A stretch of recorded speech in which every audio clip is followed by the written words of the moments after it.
Почитувани новинари, почитувани медиуми, ви благодарам за вашиот интерес и што ја следите работата на Уставниот суд.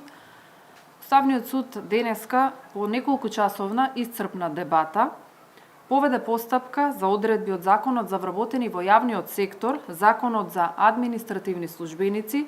Правилникот за задолжителни елементи во јавниот оглас при вработување во јавен сектор, односно одредби од акти кои што беа оспорени од страна на Државната комисија за спречување на корупција во нивната иницијатива поднесена до Уставниот суд. Судот ги оцени наводите на комисијата како основани, но и ги прошири сомнежите за неуставност и незаконитост и на други одредби. И по сопствена иницијатива поведе постапка за одредби од истите закони, но и подзаконски акти кои што произлегуваат од нив. Со оглед дека станува збор за поголем број на одредби, судот дополнително ќе ви ги пренесе и ќе ги даде во детали.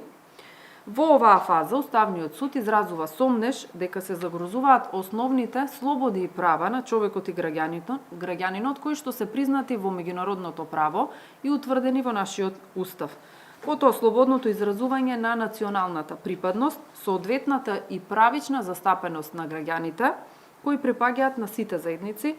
во органите на државната власт и во другите јавни институции на сите нивоа, кои што се темелни вредности на кои почива нашиот уставен поредок.